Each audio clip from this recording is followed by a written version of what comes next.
Greetings, my little fluffers. It's me, it's Gruffy here, and this is a bit of a warning for what you're about to witness with your ears, obviously.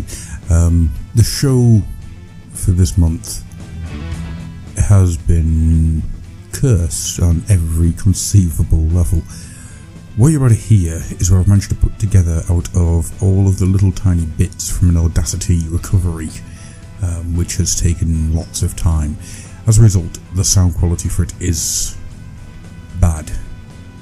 I've hummed and hawed about putting this show out, but the other show that I had, which was going to go out instead of this one, doesn't have me in it. There is no recording whatsoever of me on any of the tracks that I've done. So, with that being said, I have done my best to get this out, just so you have a show this month. You're probably going to get a special extra show in the next couple of days, just as an apology for that. And of course, there's other stuff coming. So, with all that being said, I'm going to get out of here and let you enjoy this hour and 45-minute long podcast. Thank you, and see you soon. When my work is finished, I'm coming back for you.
Hello, my little fluffers.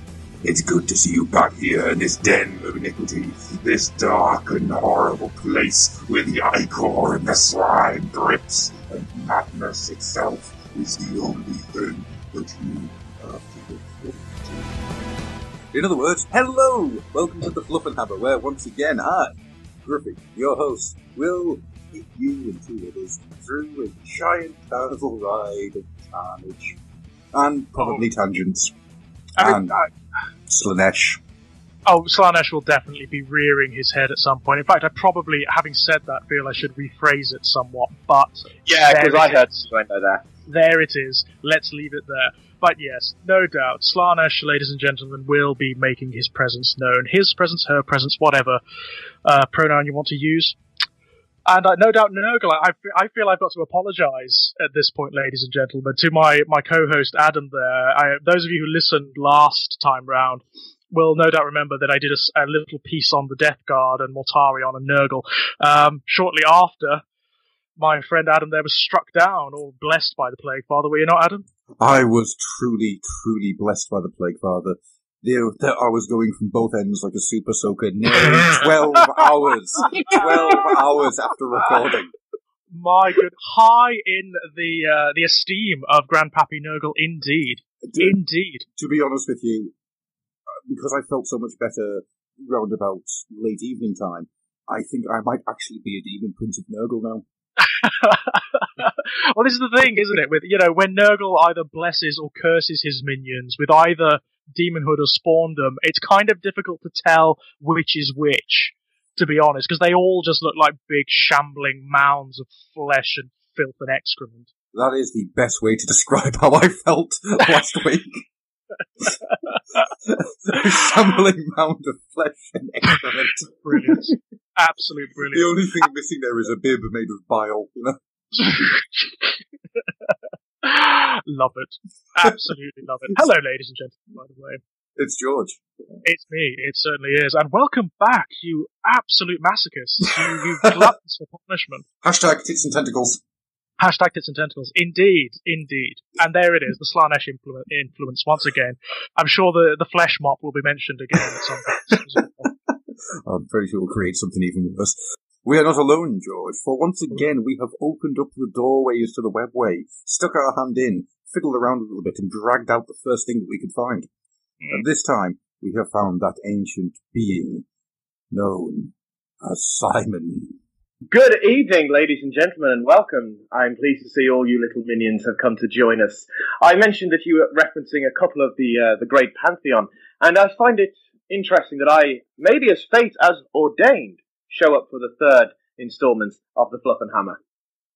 For as the great danger himself is what to do, it could be the future, it could be the past, it could be neither, or it could be both. Oh, who knows? Who knows? The minute, oh god, if it starts, I mean, we've had Slaanesh influence heavy since it first started, quite frankly, and again, I apologise for that, guys, because I feel uniquely responsible for it. We've had Nurgle, thanks to Adam over there, and if things start getting Zetian, then I don't know what's going to happen, quite frankly. We could all end this in a very Lovecraftian manner, sort of scrawling missives on our own flesh or on the walls of insane asylum cells. You have given me another great idea. Well, I won't talk about what the first one is because that's a surprise. But for next April Fool's Day, what we should do is release a Zentian podcast where it is all recorded as normal, but then I just cut bits out and place them in other bits, so it's completely non-linear. And we could also record sort of the opposite of previous recordings and have them mashed together too, so we get contradictory spools of insanity. That's what Zeech is all about, of course. Oh, that could be fun. Of course, we all have to paint our skins blue and be wearing the masks of giant birdmen at the same time. That's right, and we also need to sort of have eyes popping up all over our bodies and whatnot. Well, that's just happening normally, isn't it? Absolutely, yes. Is that just me? No, I think that's all of us, to be quite frank. We've been lingering in the warp so long now, and talking to entities like Simon over there. It's a wonder there's anything left of us, quite frankly. Are you saying that this podcast is in fact the audio version of In the Mouth of Madness? I'm saying exactly that, Adam. I'm saying exactly that. Well, it would make it unique. I mean, I know that was supposed to be entertaining, ladies and gentlemen, but it's also a big-ass warning. Listening to this podcast is actually hazardous to your sanity. Oh, man. I love this idea. The not safe for work logo. Not safe for Imperial Guard.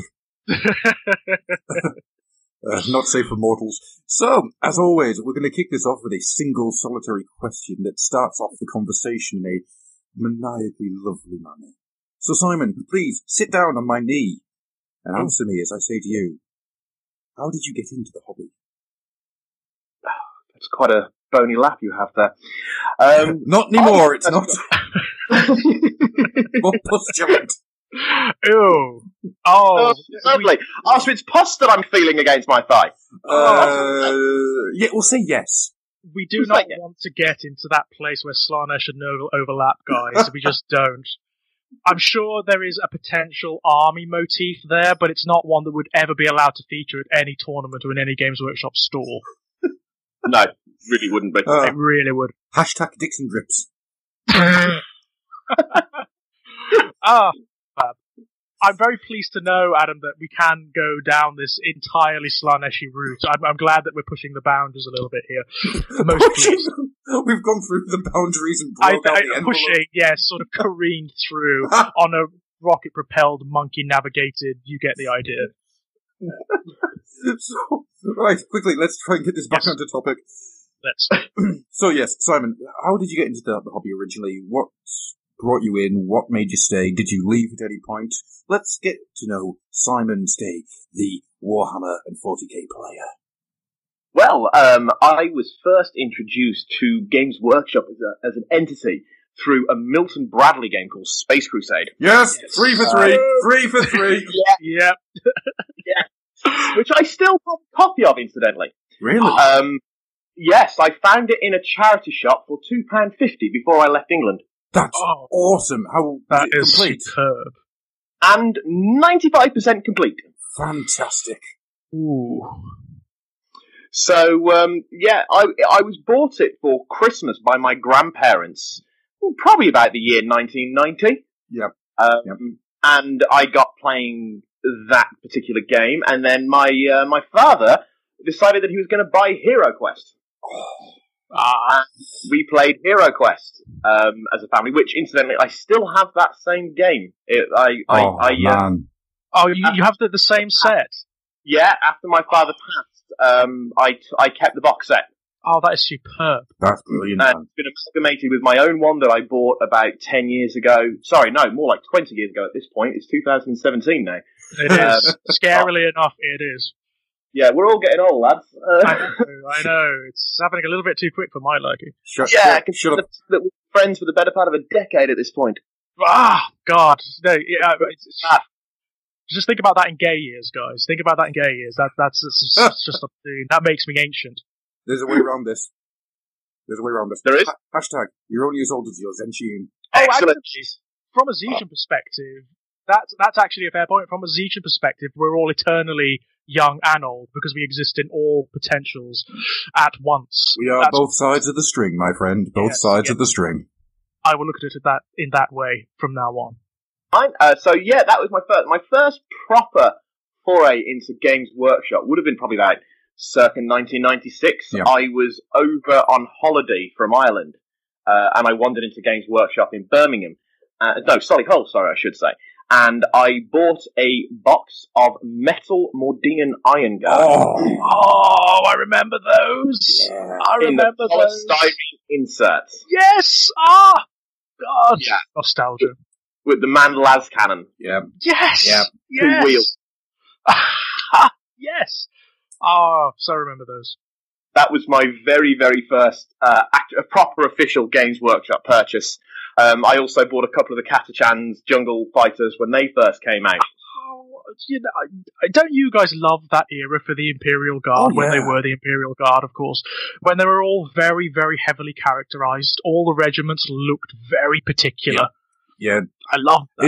In the same way that we talked about the Orcs last episode, when you had a Imperial Guard that was built out of regiments from all the different worlds, you had a very striking, multicolored, not chaotic, but you know what I mean. I know what you mean, yes. And the imagery was fantastic, where you had off to one side the Jungle Fighters and the Mordians, and then the Praetorians, and then you had the Rough Riders and all that sort of thing. The Ice World, Valhalla. Yes. The desert ones. Oh, where were the desert ones from? Was it Talon? Talon Desert Raid? Yeah. Desert Raiders. So cool. The only time I can remember them in modern fluff being mentioned is in one of the Cypress Kane novels. Oh, God. So, not even in fluff, but in like a novel. God. No, it's the one where the other commissar's in, who's presented as a big bumbling fool who tries to get Cypress in trouble by calling him a coward, and the Talons are there, and they're basically... There's borderline C.S. Lewis and the Tal Marine / Muslim / Saracen presented as these very swarthy, dark-skinned, humorless religious fanatics. Right, so one that might make you sort of, draw your lips back over your teeth a little bit to a modern eye, yeah? Yes, just a little bit. Just a little bit, yeah? Yeah, the Imperial Guard, as Adam was saying, they were a fantastic group. Instead of now, all they are is just plastic Cadians. Yeah. Come on, Games Workshop, why have you not released the Mordeans in plastic yet? You know what? It would not surprise me, given the way that Games Workshop is going now, and the way they seem to be looking back a lot at the aesthetics of Second Ed, and certainly sort of like the feeling of Second Ed.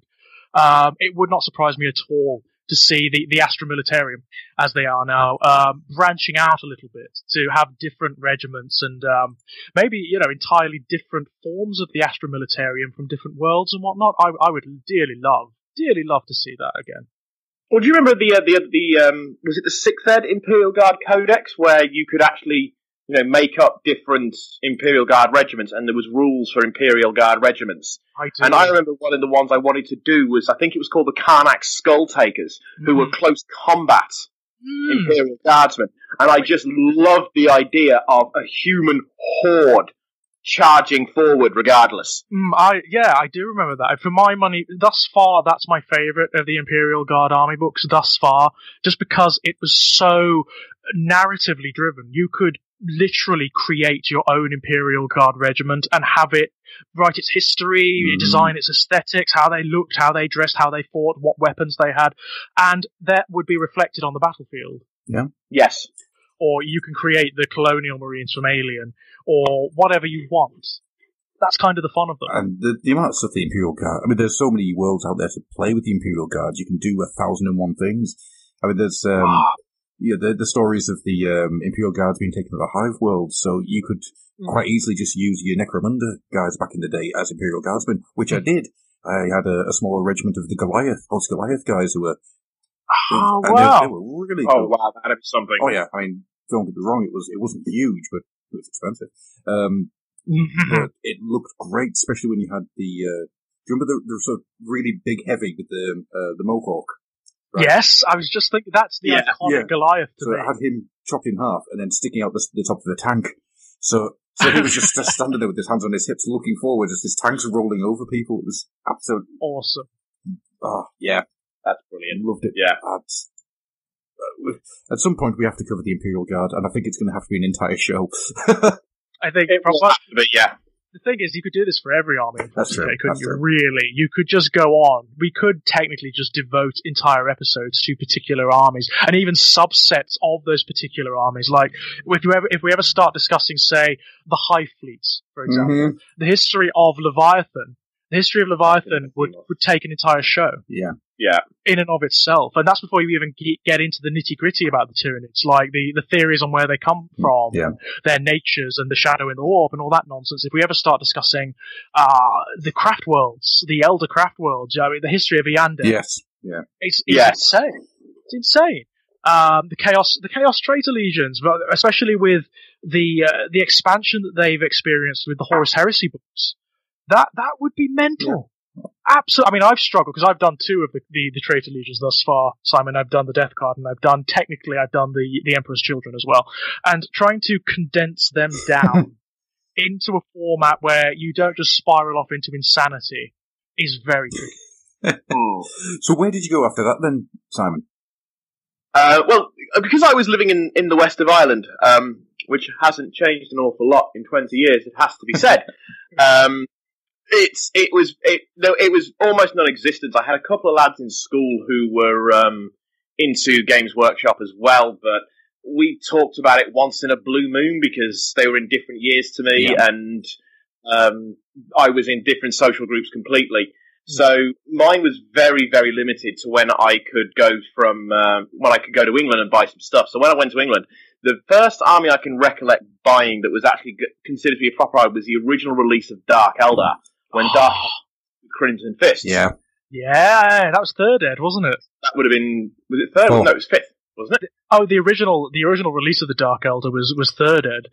But they experienced a kind of renaissance in 5th Ed. And I think Crimson Fist was 5th Ed, I think so, yeah. Yeah, so that was when I properly got into them. That would have been when I actually had the first actual 40k army of mine, which was raiders and warriors and a few witches and some jet bikes. And you had some scourges as well, didn't you, Simon? That was the new ones. The new ones. The new ones, right. Yeah, which I'd still say some of the nicest models in the Dark Eldar range. They're beautiful. What was the name? Anything, quite frankly, wings. Anything with wings. What was the name of the snake people that was with the Dark Eldar? Slythe. Slythe, that's it, yeah. Oh. The Slythe. I always liked them. I always thought they were really cool. I'd love to do some. They're so cool. And they've got a great background as well. They're essentially alien mercenaries, aren't they, that hang around in Comora. I mean, it's something I was thinking about the other day. The Dark Elder are less xenophobic than the Craftworld Elder. If you think about it. They view everybody equally, don't they? They view everybody who's not a Dark Elder, as prey. Yeah. So they don't care. They don't care, absolutely. And if you read the descriptions of Comora, there's not just Dark Elder there. It's primarily dark. No, there is.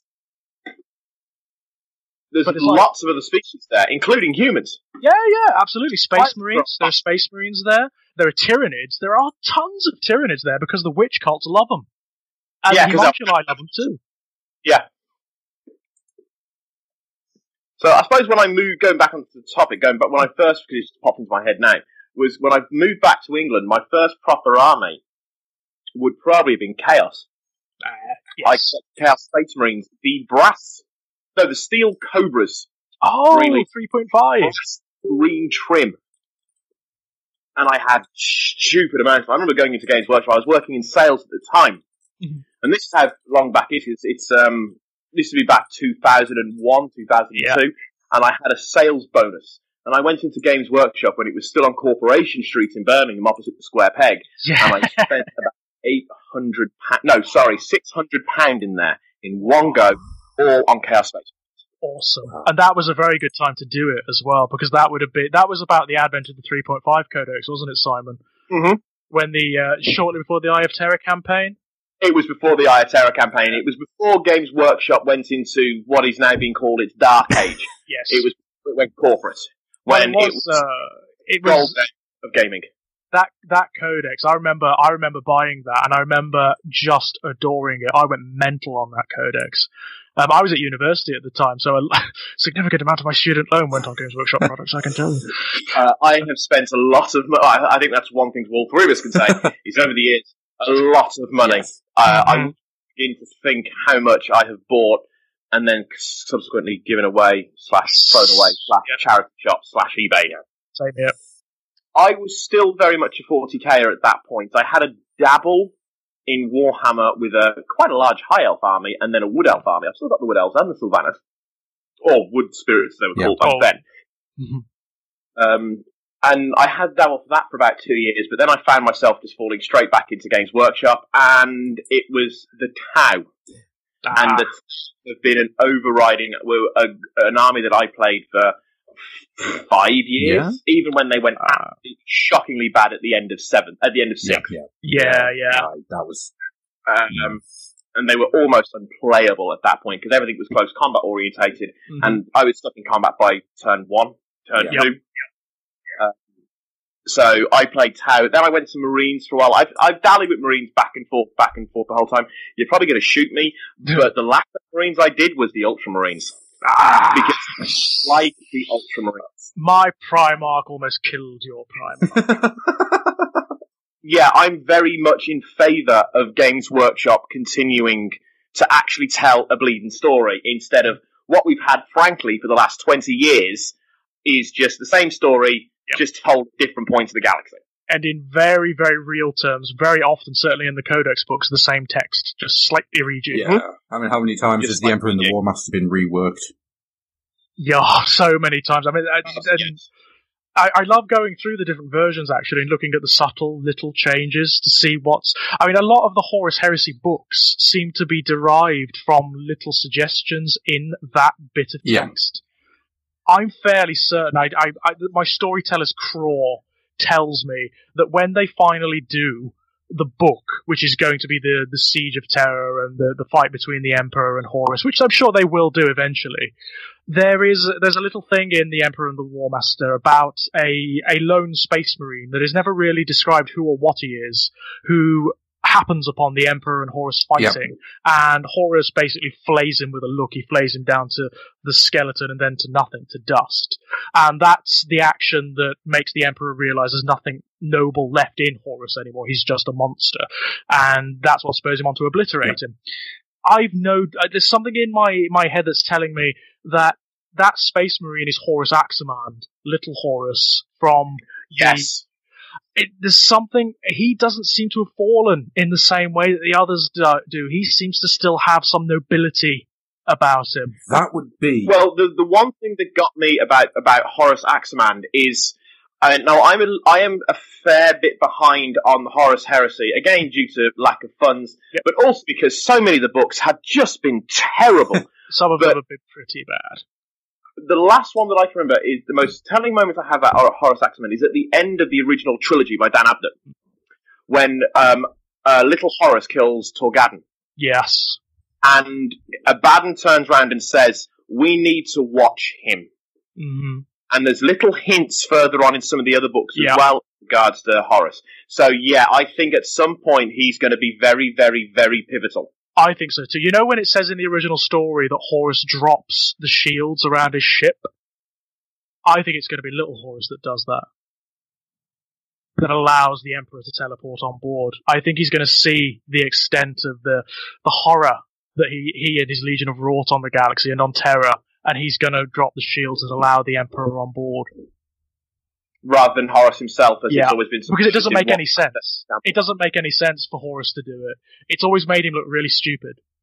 It's always made him look very stupid. And one of the things the Black Library books have been relatively good at is explaining some of the more questionable actions and activities on behalf of the characters. Like, for example, why the Emperor sent Lehman Russ and the Space Force to totally devastate Magnus on Prospero, which he doesn't in the Horus Heresy books. He doesn't. He sends Lehman Russ to actually just capture Magnus and bring him back for trial. Horus intercepts Lehman Russ, and this is before anyone knows Horus has fallen. Yeah. I mean, the two books that finally ended me religiously reading the Horus Heresy, the main one was Deliverance Lost by Gav Thorpe, and I'm a huge fan of the Raven Guard. It's always been one of my favourite chapters. I've always really liked Korax. But reading Deliverance Lost, and if it was about any other legion, I'd have put the book down. Mm-hmm. It was just such a slog. It was horrible. It was horrible to get through. And the other one then was, I think it's the one that either precedes it or follows it in the Damnation of Pythos. I don't think I've read that one. And that's as far as I've got. I haven't been able to pick them up since because they were just so poor. The one I would recommend from the most recent lot is The Master of Mankind by Aaron Dembski Bowden, which is about the Emperor. Yeah. And it's very good. You get a lot of insight into what he's actually doing on Terra and why he hasn't gone out and just slaughtered the traitor legions on his own. With the I'm still not entirely sold on the whole Emperor trying to save the galaxy thing. Maybe it's a little bit of Zechian influence on my part, but I don't entirely trust him in some of the things that he's done. Questionable. Well, there's nothing specific, but there are certainly hints throughout some of the books.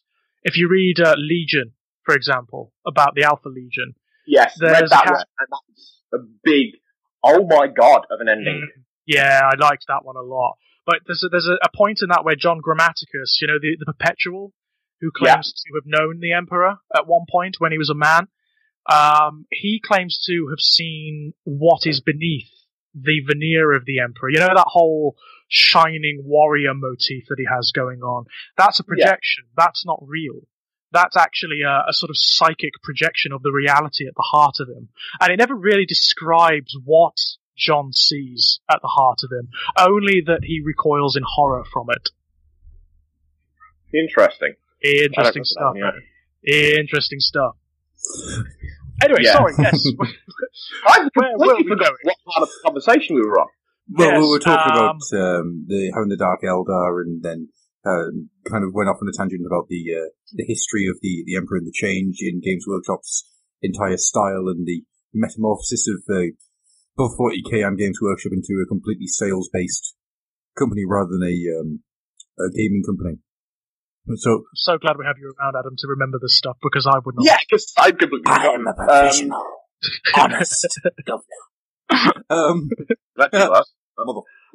So where would I have gone from there? From 40k to Warhammer once, and then I pretty much stopped buying Games Workshop firsthand. I still did armies, but because the way the Games Workshop was going, because it was becoming the bully boy of the gaming industry, because it was just basically turning into this nasty, nasty, nasty thing, I stopped supporting them. So I was buying everything secondhand. Yeah. Mm-hmm.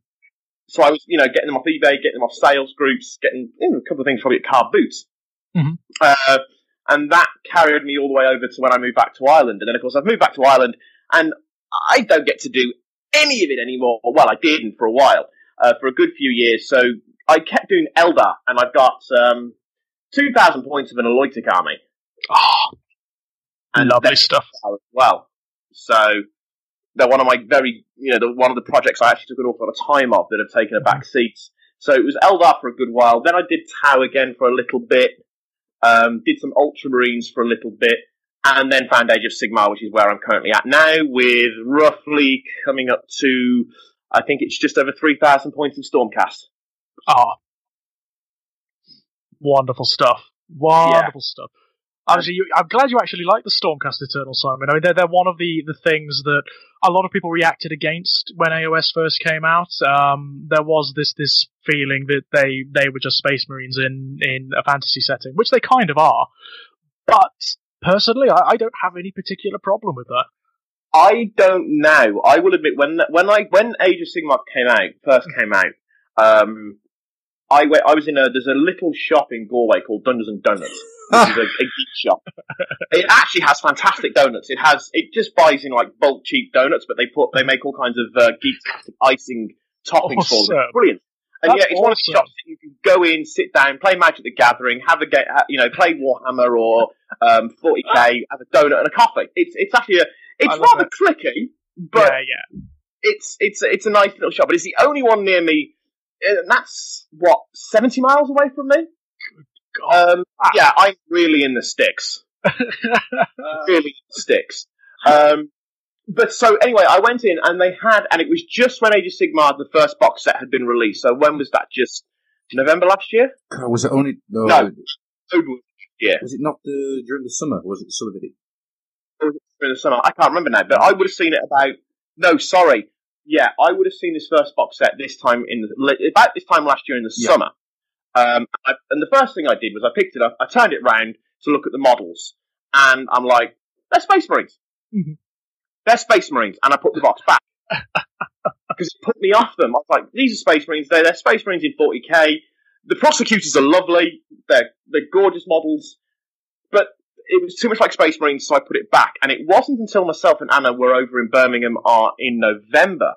We went into Games Workshop, because I always go into Games Workshop, and we had an intro game of Age of Sigmar, and then I was hooked. I bought the box set there and then, and that's it. I've been playing it ever since. And Stormcast Eternals, I read a bit more about the fluff. I really like the fluff. And yes, there are just the Space Marines in them, but there's enough of a difference that they are their own thing. Yeah. I mean, you can be cynical and say Games Workshop are just trying to put a fantasy-style Space Marine army just to encourage more sales. But you know what? I'm actually completely okay with that. Yep. Because they're putting work to make them different enough. Yeah, I totally agree with that. They aesthetically, they definitely have a Space Marine sort of thing going on, which is fine. It's absolutely fine. And something that the armies of order, if you like, in the fantasy games have never been that interesting.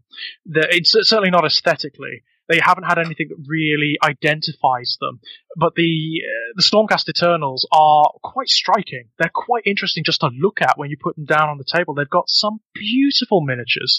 Not just the rank and file guys, but like the guys riding Star Drakes, the big dragons and whatnot. It's so beautiful. The angelic guys with the wings and whatnot. Absolutely stunning. I love the prosecutors. Absolutely love the prosecutors. Transporting them is an absolute pain, and sticking the wings on is an absolute pain, but I love them. The Star Drake will be the last model I get, because it'll be one of my centerpiece models, so I'll put an awful time into painting it. And that'll be the last piece I get to complete the army. The ones that I absolutely love are the Griff Chargers, the Griff Paladins, sorry. And they are fantastic. They're lovely, aren't they? And they're great in the game. Yeah, they are. They're fast cavalry with 15 wounds in a unit. Yeah, I'll have some of them. They're pretty damn good, aren't they? I mean, it seems to be a common story, doesn't it, Adam, that people have this initially slightly negative reaction to Age of Sigmar, and then start playing it and start to realise that actually this is what they probably wanted Warhammer to be for a long time. Totally. I mean, it's closer to what my memory of playing Warhammer was back when I was playing it originally than playing Warhammer actually was at the time. The memories that always stick with me are the ones of the sort of fantastic narratives, the big charge, the final hurrah, all those moments where you've been so completely outnumbered and you're just going to go out swinging.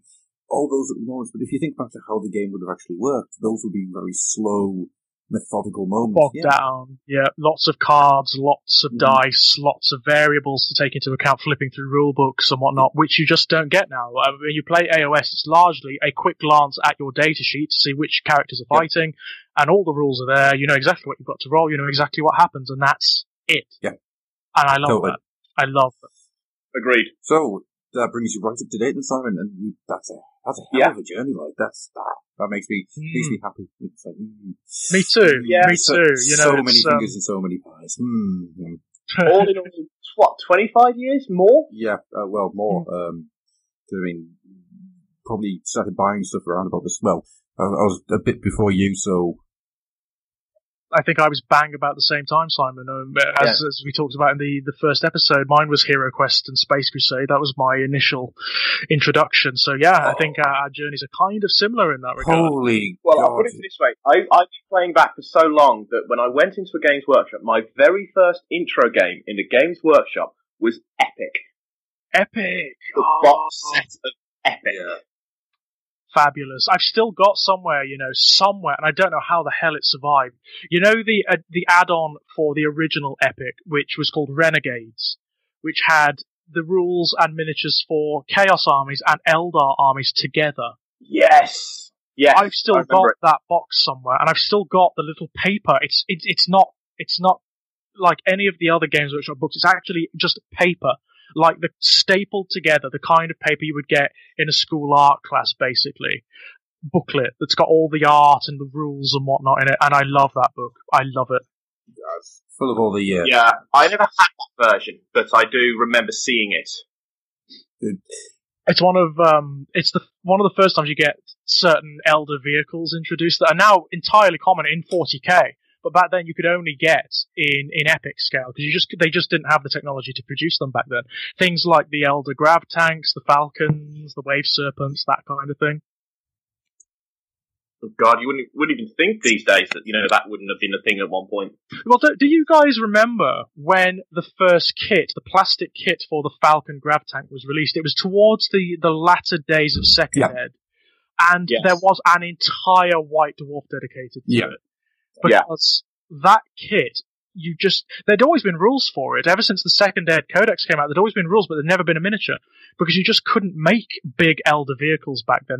You couldn't get that sort of particular curvature that Elder vehicles are supposed to have. They're not supposed to look like mechanisms as such. They've got a sort of organic flowing feel to them. And when that came out, because it also had moving parts. Yes, it did. It had the turret. It had a swiveling turret and a cockpit that could open and close, which you did not have back then. It was a phenomenon. It was an absolute phenomenon. I also remember the story that the 3-up for that thing was actually done out of clay and a industrial wood planer. That's how they got the smooth parts. Awesome. No, I did not know that. That is fabulous. It's almost as good as that original Giant, which the 3-up was so big it had to be cast in a bin. It's wonderful stuff. That is brilliant. Yeah, because that came out. Unthinkable, that. Obviously, with digital sculpting and with the stuff you could do on computers and with 3D printing, it's unthinkable, but absolutely stunning. I love it. Necessity always been the way forward, Yeah, absolutely. There's loads of stories and stuff like that. Jess Goodwin's told some fantastic ones, and hopefully one day we'll have him on. We'll see. Oh God, that'd be great. That'd be absolutely brilliant. That's a long-term plan, depending on. Yeah, so there's a load of stuff there that's fascinating. Do you remember what came out around about the same time as the Elder Grav tank? The Bloodthirst. No, there's something else that came out which is actually that little bit more interesting. Simon, all I'm going to say to you is you couldn't buy it from Citadel Miniatures themselves. You had to buy it through the Citadel Journal. Oh, I think I know what it is. In that case, I have no idea, because I was living in Ireland at this point, so I wouldn't know. I wasn't that in-depth in the hobby at that point. The entirely metal Thunderhawk. The Thunderhawk, yeah. Which was what? How much? In 1996, it was £350, I think. That's actually, given that really it's good. Metal and it's massive, not that I think bad. It was like £60 postage as well. The thing was ridiculous. It was, and very few of them have survived to this day, unfortunately, because they're just so heavy and they just fall apart. Yeah. But Yeah. Could you imagine gluing that together? No, I can't. No, you'd have to pin it. That would be a nightmare, wouldn't it? I mean, I still have flashbacks, sort of like PTSD flashbacks to pinning together the Metal Lord of Change and the Metal Bloodthirster with those damn wings. Yeah. But that thing, no, thank you. I mean, you tried to pin together that original Carnifex, for example, the Hunter, the Screamer Killer. The Screamer Killer, yeah, with these big scythe arms, these big lead scythe arms. Droopy arms. Yeah, the droopy arms. Yeah, eventually, he just looks really sad. Mew. Yeah. I know. I don't want it. I know. Although I do love that miniature. I have to say, I've got a massive soft spot for him. That was, I remember when I came into the hobby, that was one of the biggest metal miniatures you could get. And that's nothing compared to the size of the Thunderhawk. That's now. No, it is not. And of course, nothing compared to the sizes of the Carnifexes that you can get these days, which are enormous in comparison. They're all plastic, so they're allowed. I might be. This may be heresy to a lot of people, but I still prefer plastic to lead. No, I'm with you. And good God, please, Games Workshop, get rid of Finecast. Yeah, soon. Yeah. Well, I totally agree. I mean, they're going this way anyway, but Finecast is on its way out now. It seems to be getting less and less and less. Absolutely, I think it will be gone very, very soon. But yeah, I prefer plastic too. I prefer plastic because I like to convert my miniatures, and it's easier to do. You don't have to get a hacksaw out, which is always good. Mm-hmm. No, even simple miniatures that you can do. I mean, I'm actually holding one now. Did you see it? I put it in the Age of Sigmar group earlier on. Not today, no. A Vanguard Hunter with a Prosecutor Shield and Griff Palador's Spear. No, didn't see. Very, very simple. Yeah, but effective, I presume. But very effective. Speaking. And you can't do that with resin or metal. No. Well. I mean, I do. I often go back to my old White Dwarfs and I look back at like the very old Golden Demon entries where people have ridiculously converted these big metal miniatures where they've obviously sawed through them with like model blades and filed them away and then filled and sculpted and pinned them to other bits and pieces, and it's like, my God, that's dedication. That is a work of art. Not sure I would have that same persistence or patience. No, I'd never liked converting metal. It was always it just hurt. It's as simple as that. It hurts. Yes. I think the most elaborate thing I ever did was one of the old metal Elder Farseers. All I did was sort of sawed off the crest of his ghost helm and then sculpted a mane flowing down over him, like a ponytail kind of thing with green stuff. But even that was a nightmare. And it's very simple conversion. Yeah. I don't know how the hell they did it back in the day, to be honest with you. You look at some of those, especially I'm trying to think who did it now. There was a Golden Demon winner like 4 or 5 times. He sculpted a Nurgle tank. And the thing is absolutely gorgeous, but you just look at it going, how? I think I know the one that you mean. There's an image that springs immediately to mind, and it's a Nurgle Rhino. And they've done it so like the sides are eaten away almost, and you can see the interior mechanisms. Yes. And on the top, there are Nurglings, there are Plague Marines, and there's even like platforms that they've built that are rising up on the back, tiers of like wooden platforms with Nurglings and corpses and all sorts of stuff. It's like a little diorama. It's a diorama. It's not a miniature. It's a diorama. Absolutely stunning thing. Absolutely brilliant. Yeah, that kind of work I think is amazing. I think it's absolutely amazing, and I wish it's the kind of thing I wish I had the energy and the time to sit down and do more of. You know? Oh, totally. Yay! It's great. So, with that being said, then shall we hit the spotlights? Yes. Who would like to go first? Who was the guest? Would you like to go first, there, Simon, or would you like to go last? I would request go second, so I have some idea of what it is that I'm doing on the spotlight. Okie dokie, no worries at all. Well. It's kind of fun, actually, because I always come to these spotlights not quite knowing what I'm going to do, because I've got so many ideas. There's so many things I want to talk about. I think in the first episode I talked about Fulgrim and the Emperor's Children, and last episode I talked about the Death Guard. So everything's had a slightly Traitor Legion-y flavour up to this point, and I think I'm going to stick with 40k, certainly, but just because it's what's invigorating me at the moment. It's what's in my soul, and I'm going to have to stick with the Traitor Legions. I hope you're not getting bored, ladies and gentlemen. I'm gonna go for the Thousand Sons, I think, this time round. The Thousand Sons, one of arguably the most contentious legions in existence, largely because they really divide the crowd. If you go onto any forum where people are discussing fluff and they're talking about the Thousand Sons and people are coming at the subject from different perspectives with different loyalties and preconceptions, you'll often find a bit of a political argument going on because they are quite contentious. Ostensibly, they're one of the traitor legions. They fell during the Horus Heresy. They technically rebelled, in inverted commas. I'm doing the two-fingered thing there, against the Imperium during the Horus Heresy, and were condemned to damnation in the Eye of Terror, but that's really an oversimplification of who and what they are.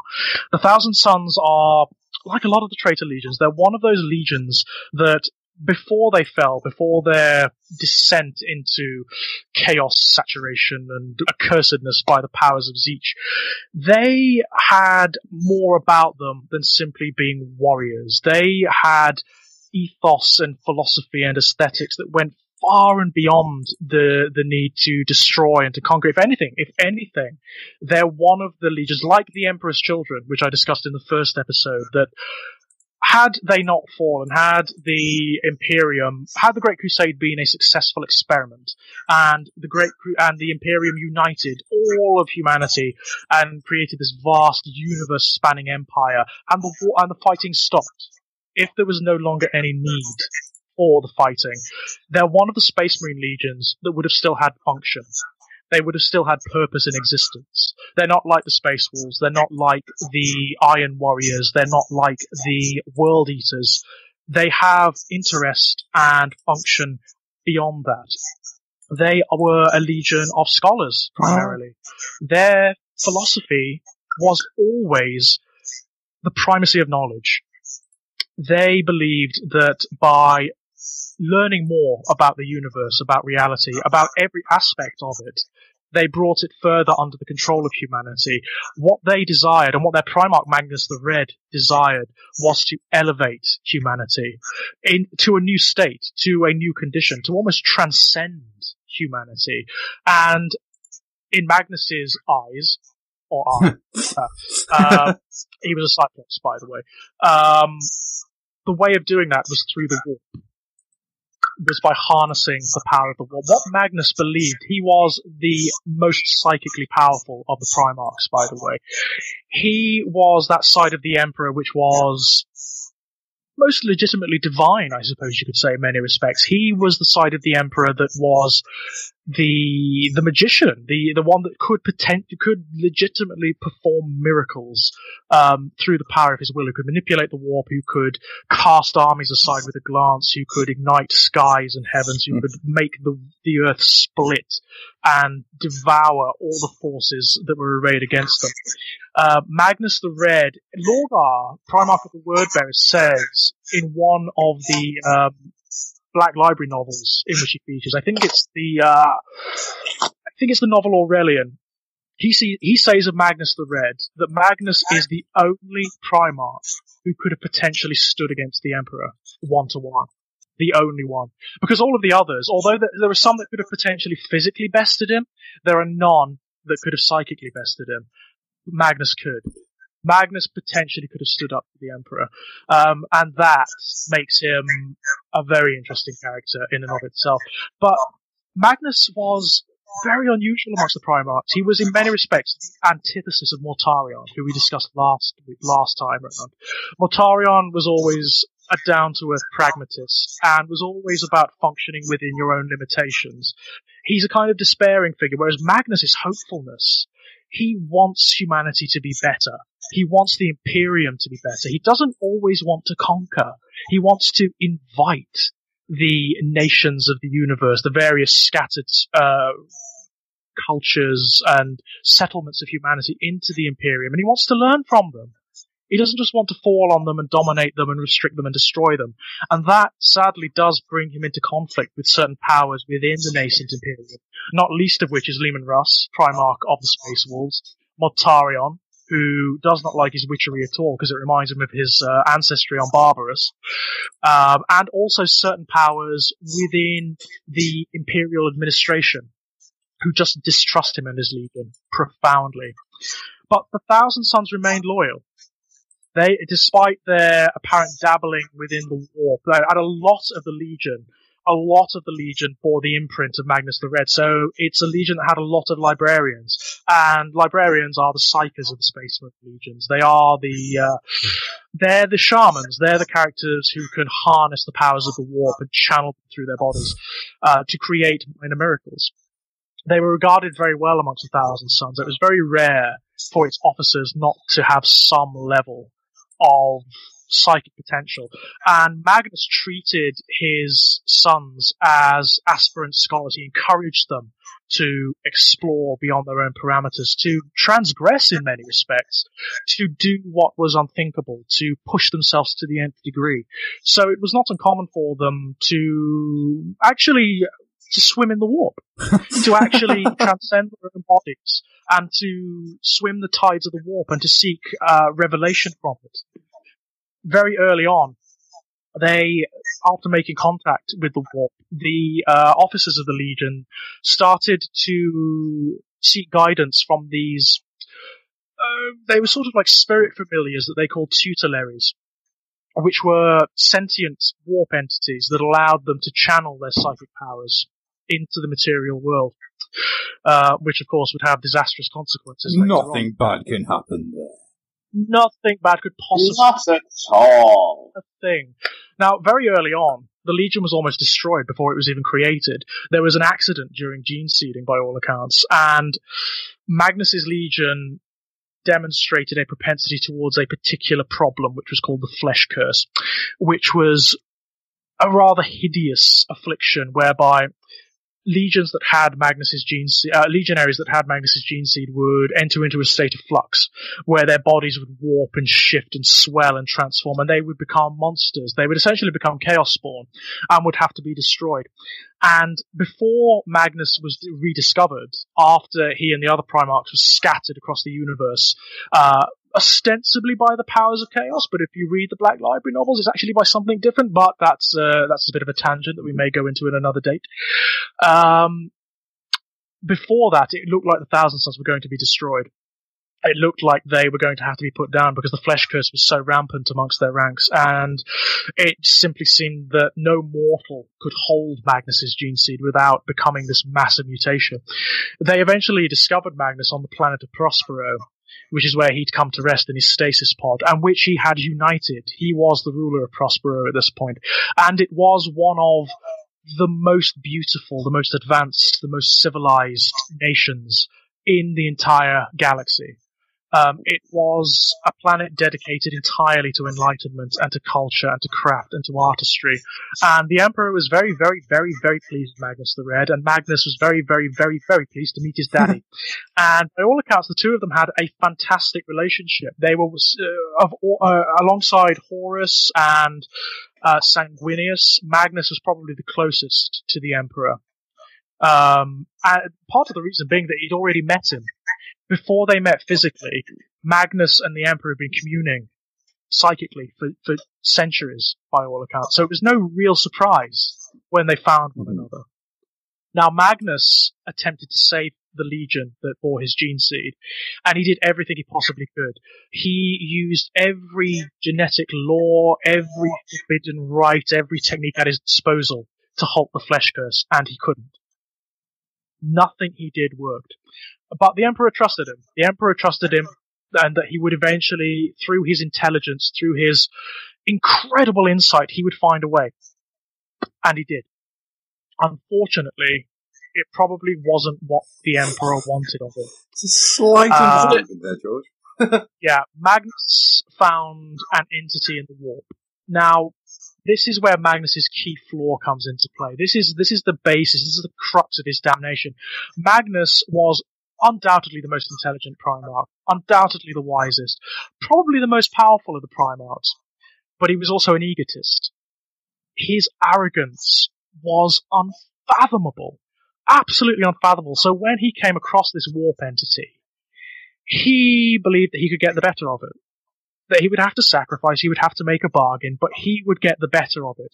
And so he made this bargain, this devil's bargain, and believed that was the end of it. And that's how he became a Cyclops. He sacrificed his eye to save his legion. Unfortunately for him, the eye was symbolic. It wasn't just the physical eye that this entity took. It was his ability to see its manipulations of him and his legion. Because, of course, this warp entity wasn't just a random warp entity. It was Zeech itself, which had been guiding Magnus and manipulating his legion from the very beginning. And probably before then, given how epoch-spanning Zeech's plans are. Throughout the Great Crusade, throughout the early stages of the Horus Heresy, Magnus and the Thousand Sons remained entirely loyal. They remained not only loyal, but utterly dogmatic. They were totally dedicated to the Emperor and to the Imperial cause. However, because of the powers that doubted the Thousand Sons and that had a sort of superstitious reaction to the witchery that they displayed, they were called to account at a particular council called the Council of Nicael, where they were Magnus and his Thousand Sons were basically asked to account for the powers that they wielded, whereas others were brought to stand against them, amongst them members of the Space Wolves, who have always been somewhat hypocritically, it must say, mistrustful of sorcery and witchery and so on and so forth, even though they practiced it themselves and just called it something different. Mortarion of the Death Guard was very, very vocal about opposing the powers that Magnus wielded. And Magnus believed that he could talk his way out of it. He fully believed that the Emperor would listen to him because, of course, what he vouchsafed was enlightenment. It was the transcendence of humanity. How could the Emperor not listen? It's everything he stood for. So when the Emperor didn't, when the Emperor actually sided with his opponents, it crushed him. It completely crushed him. Not only the entire ethos of his legion was brought into disrepute, it was brought into doubt, but also his standing in the eyes of his father was brought into doubt, and it didn't react well to it at all. By all accounts, he stormed from the planet and from the amphitheater in which this hearing was taking place, retreated to Prospero with his entire fleet, and sat there for quite a while, brooding in his big old pyramid, trying to understand why his father would do this to him, why his father would, with one hand, talk about the enlightenment of humanity, about the primacy of humanity in the universe, and then with the other cast doubt upon it, with the other tell humanity where its parameters lie, what it should be doing and what it should be doing. That just didn't fly for Magnus at all. And of course, his legion, his officers, who he was very close to, like Mortarion, funnily enough, it's one of the few areas where they overlap. Magnus loved his sons. Absolutely adored his legion, which is why he sacrificed so much for them. He absolutely loved them. He was so close, certainly to the upper officers of his legion. In particular, his chief librarian, Ahriman, who was the wisest, the most powerful, the most warp-touched of his children. And they became very, very worried about him. Very worried about him. Because he would spend a lot of time up in his tower, just not doing very much. And just raking and railing at himself, because he just couldn't understand. He could not understand. And for Magnus, something you can't understand is anathema. It cannot exist. It cannot be. There is nothing he can't understand. There is nothing that should confuse him. And that's really where the source of his millennia-long enmity with his father and the Imperium that he built began. But even that probably wouldn't have been enough. That probably wouldn't have been enough to turn him. Magnus, through the sorcery that he shouldn't have been practicing, by the way, he defied that order. And so did his sons. They continued to practice sorcery in secret against the orders of the Emperor. But through their auguries and through their divinations, they actually learned that Horus was rebelling. They learned that Horus had been corrupted on the moon of Davin, that he'd been touched by the powers of the warp. And initially, Magnus did not initially try to contact the Emperor. What he did was contacted Horus at the very point of his corruption, and he tried to show him what the powers of the warp were doing to him. And Horus rejected him. out of hand. Horus consciously decided to side with the powers of chaos. And this left Magnus completely devastated. He'd lost the trust of his father, he'd lost the repute of his legion, and he'd lost one of his most beloved brothers as well. And it looked like the Imperium that he believed in totally was about to tear itself apart. So, he did something that was probably the least advised decision he'd ever taken in his long life, which was he decided to warn the Emperor of what Horus was going to do. There is something to be said for there being alternatives. Perhaps if he'd taken ship from Prospero to Terra, he could have warned the Emperor and everything would have been fine, and the heresy could have been averted. Maybe that could have happened. He didn't do that. He didn't just want to warn the Emperor, he wanted to be vindicated. He wanted the powers that he wielded to be exposed for what they were, for the tools and instruments of enlightenment that humanity had to harness. So, he embarked on a spell of incredible power and potency that would breach the psychic wards around the Imperial Palace and cast his projection into the depths of the palace where the Emperor was working, so he could warn him in that way. Unfortunately, Magnus hadn't been told by the Emperor, and this was conceptually a mistake on the Emperor's part as well as Magnus's.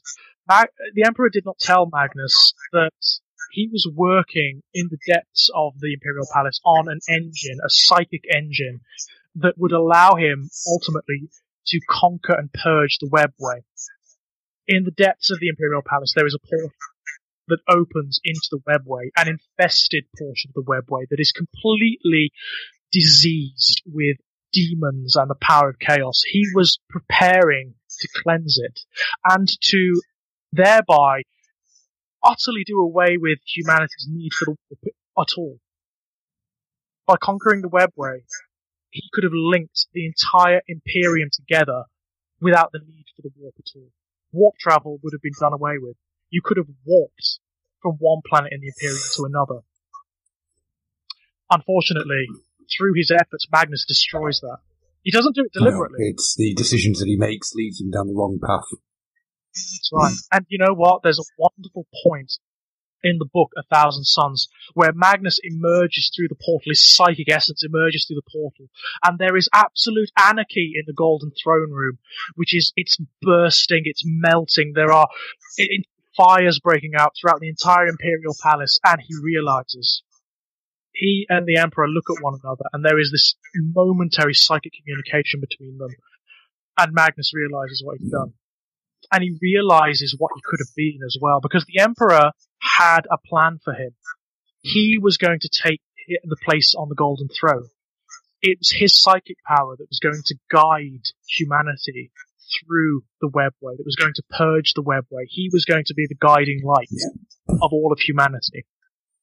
But it destroyed that chance. Utterly destroyed that chance. And so was cast back, flung back to Prospero, where he went a little bit mad. He went just a little bit mad. And it's where he learns at last about Tzeentch. It's where Tzeentch lifts the veil and shows him what he is, what's been done to him, how he's been manipulated from the very beginning. And Magnus descends into utter despair at that point. His sons can't speak to him. He won't speak to any of them. He won't even allow them to see him. And he knows the Space Wolves are coming. He knows the Emperor is going to send the Space Wolves to decimate Prospero. And he deliberately occludes his son's foresight to stop them from raising defense against them. He believes they deserve to die. it's that I've done a bad thing, I deserve the punishment. Yeah, he's lost. He's totally lost. However, when the Space Wolves do descend, something changes.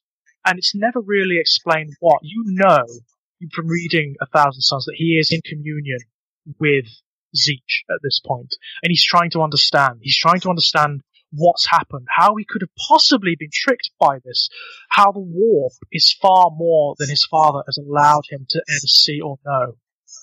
And Tzeentch says to him, your father would have made a slave of you. All of these pretty lies, these stories about you being the guiding light of humanity, no. you would have been imprisoned on the Golden Throne. He would have enslaved and contained your powers for his own interests. And initially, it seems like Magnus isn't listening. It seems like he's not listening. While his sons, while the people of Prospero are dying outside, whilst apocalypse is raining down upon them, it seems like he doesn't care anymore. But there is a point where he erupts from the top of his tower. He bursts from it, and he descends like a psychic apocalypse down onto the surface of Prospero and starts destroying the Space Wolves. He starts defending his sons and the people of Prospero from the Space Wolves and the Custodians and the Sisters of Silence, the forces of the Imperium that are utterly destroying Prospero around him. And he comes into conflict with Leman Russ. He actually has a bit of a fight with Leman Russ. It doesn't go terribly well. Largely because Leman Russ is an absolute wimp and has to fight alongside the Sisters of Silence to block Magnus's psychic powers. That's the only way he can fight against him. Without the Sisters of Silence, initially, Magnus is near killing him. He is near killing Leman Russ. But without his psychic powers, Leman Russ ends up breaking his back across his knee. And this shatters his physical form. And in his last breath, Magnus drags the entirety of Tisca, the Golden City, the capital of Prospero, into the warp. Casts it through the warp to a planet that's been prepared for them by Zeech, which will eventually become the planet of Sorciarius, the planet of the sorcerers. And that's where the Thousand Suns come to rest, in this warp-saturated... It's sort of a paradise for them in many respects. It is a place where they can begin their studies anew, where they can start to explore the true nature of the warp. And it's hard to explain, but because of the time dilation, the way the time isn't the same within the warp as it is outside, they're there for centuries. Absolute centuries before they emerge again to take part in the War on Terror. So they've learned a lot by this point. They've become something entirely different. And so is Magnus. Magnus is elevated at this point to become the demon Primarch of Zeech. He's made immortal. He becomes an entity of pure magic. He is sorcery made manifest. He's the emperor of all sorcerers at this point. And that's how he descends on Terror. That's how he fights at the walls of the Imperial Palace alongside his sons. They're ultimately defeated, of course, and cast back to the planet of the sorcerers. And it's at this point, sadly, that the more mercurial elements of Zeech's patronage start to make themselves known. The flesh curse comes back. They start to mutate and transform even more wildly than they did before, and with even more bizarre extrusions and shapes and wild variations of anatomy. However, a lot of them accept it now, because they've dedicated themselves to Zeech, because he is the Lord of Change, because he is the Lord of Mutation. They actually regard them as blessings now. And Magnus is amongst them. He actually proclaims that they should accept these mutations now, and they should celebrate him. Unfortunately for him and for the rest of the Legion, there's a cabal of sorcerers who do not accept their damnation. They do not accept that they are the playthings of chaos, and they're led by Araman, the chief sorcerer of the Thousand Suns. He has never been able to accept that they are the playthings of demons and gods. He's never been able to accept it. Unlike Magnus, he doesn't surrender. He never accepts Zeech's patronage. He tries to release the Thousand Suns from their shackles, from their chains. And he embarks upon a sorcery the like of which has probably never been equaled. It's called the Rubric of Araman. And it requires the powers of so many of the Thousand Sun sorcerers. So many. He gathers fully half of the Legion's sorcerers to do it. And it's a spell that rages across the face of Sorciarius for what may be days, what may be centuries, depending on where you're standing at the time. Apparently it's so powerful that even the demons, the Lords of Change, the demon princes, flee from it. And it strikes down the corrupted brothers of the Legion. Strikes them down with multicolored lightning. And initially, Araman is terrified that it's gone wrong and he's killed them. Unfortunately, it's way worse than that. Yeah. When they get up, and they do, they all rise at once from the ashes. they're not alive anymore, not in any real sense. They're totally transformed. The bodies have been reduced to dust inside the armor, so there's no mutations anymore. They're perfectly fine in that regard. Unfortunately, they don't have any bodies either. Their suits of armor have been magically sealed, and their souls have been trapped inside. A legion that has been dedicated to learning and to scholarship has been reduced to mindless automata by the very one who wished to save it. Yeah. Now, of course, Ahriman is actually, he proclaims to be satisfied at this point, out of largely a sense of arrogance and defiance. Magnus summons the Cabal to his tower and is not pleased. He is not happy with them at all. And initially he makes to destroy them. But Zeech speaks to him directly and tells him that this was always going to be the way. This was what was destined for his legion always. And Ahriman is one of his chief pawns. Zeech loves Ahriman. Even though Ahriman hates Zeech, Zeech loves Ahriman because he's amused by him. He's terribly amused by him because Ahriman can do things that Zeech does not anticipate or expect. So he's amusing to him. And he doesn't want Magnus to destroy him. So instead, Magnus casts Ahriman and the Cabal out, away from Sorciarius. And when you're cast out by Magnus, it's not just a command. It's a spell. It actually makes it so that Ahriman and his Cabal can never return to Sorciarius. It's not possible. And they're condemned to wander the universe in search of eternal understanding. Those that remained with Magnus, the remnants of the Thousand Sons, have since that time deepened their ties to Zeech, as has Magnus himself. Magnus has become the highest lord of Zeech's demons, and has been very active in recent years in the 40k universe. Although precisely what he's up to, it's very difficult to tell. Ahriman has been pursuing his own agendas out of the material universe, trying to save his legion, trying to restore it to what it once was, and to liberate it, to make it the band of scholars it once used to be. Whether they'll succeed, what they're going to be from this point on in the new 8th edition of 40k, we'll have to wait and find out. George, can I just ask, are all Thousand Sons that aren't part of Ahriman's Cabal now automaton, or did any escape the rubric? There were ones who escaped the rubric, yes. There are a couple of factions who were off planet at the time who apparently escaped the rubric. Also, any of the Thousand Sons that had psychic powers, that were sorcerers, they were not reduced to dust. They retained their physical bodies. And they also had their powers greatly enhanced by the rubric as well. But any of the Brotherhood whose powers were slight or non-existent, they were all reduced to dust. And they can only function when there are sorceress brothers around them.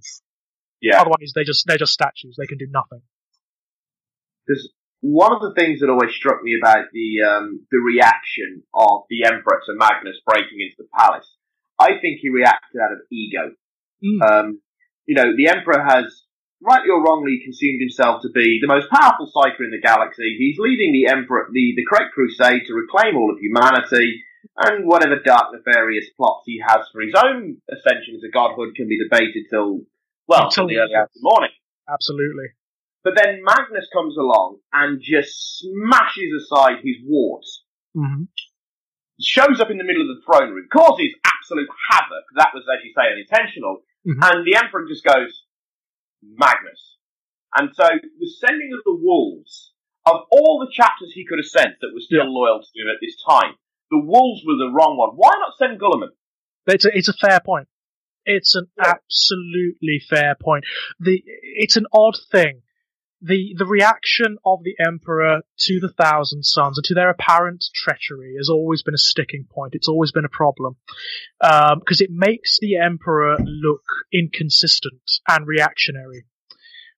Especially when you consider what other legions were doing and were not called to account for. Like the atrocities of the World Eaters or the Night Lords, for example. Which began long before they fell. Long before they fell. The Night Lords are guilty of atrocities from the moment they start serving the Great Crusade. Yep. And even Conrad says, the Emperor knew what we were doing. He told us to do it. Oh yeah, yeah. I mean, Conrad is very, very, very keenly aware of the Emperor's hypocrisy.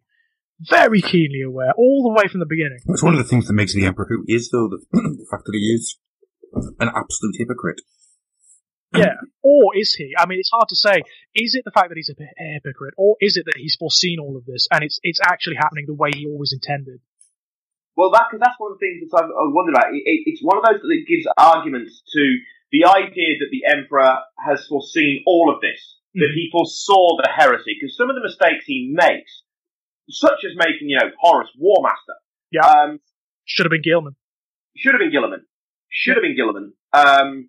It's one of those ones that does lend credence to the idea that the Emperor foresaw all this, that he knew exactly what was going to happen. Another example would be his humiliation of Lorgar.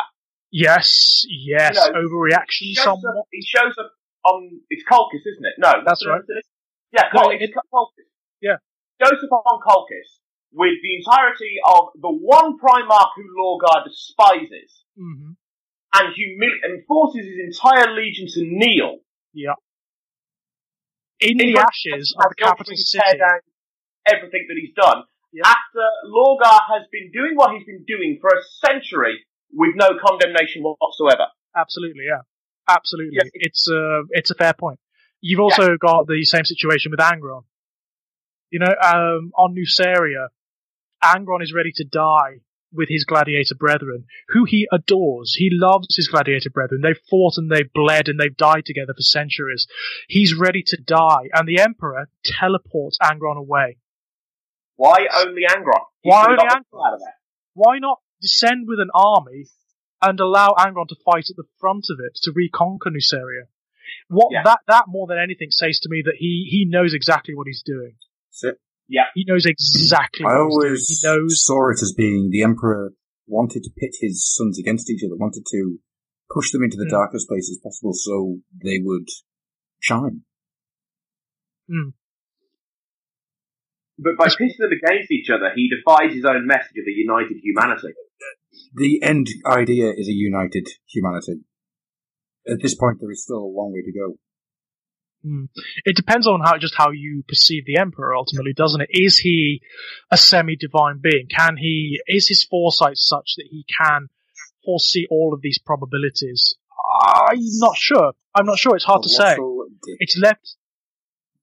Yes, regardless, he is a colossal dick. There's no doubt. There is no doubt. He's a genocidal colossal dick. Yes, even if he is semi-divine. But it's interesting. And of course, it's one of those questions that will never be answered because it's a linchpin that mystery is a linchpin of the mythology of the universe. But anyway, that is the Thousand Suns. There was loads there I didn't know. I really enjoyed that. Thank you, George. Oh, cool. A lot of that came from the Black Library books and the Horus Heresy books, which they've expanded the Thousand Suns hugely. That's cool. So Simon, do you want to try and follow that up? Yeah, and it's kind of knocked the wind out of my sails a bit because my original thought was going to be my current love of all things Age of Sigmar and the glittering host of the Stormcast Eternals. And then I'm listening to George and I'm thinking to myself, yeah, there's nowhere near that much fluff to cover. Don't worry, Eternals, because we haven't had any Age of Sigmar, so please carry on. No, don't worry, please go for that. All right, then we'll go with the Age of Sigmar stuff because it means that we can divulge a little bit into the end times and what happened after the destruction of the Warhammer world. Oh, sounds good. Okay, so after the end times happened and Archaon basically comes along and conquers everything, the Lizardmen get their asses handed to them by the Skaven and jettison themselves off into space. You're missing the important part. Which part, sorry? Hit Austria with the Oh, yeah, sorry, yeah. Gets smacked by a moon in a very R.A. Salvatore way at the start of the Yuuzhan Vong Wars in Star Wars, but we won't mention those books because they are heresy. Even hit the Lizardman in the face with a moon. It's the best thing ever. Love it. No, because it introduced the Yuuzhan Vong, who are horrible. Skaven hit Lizardmen in the face with a moon. Oh, no, that bit was glorious. With a moon. After they blew up an Elder spaceship.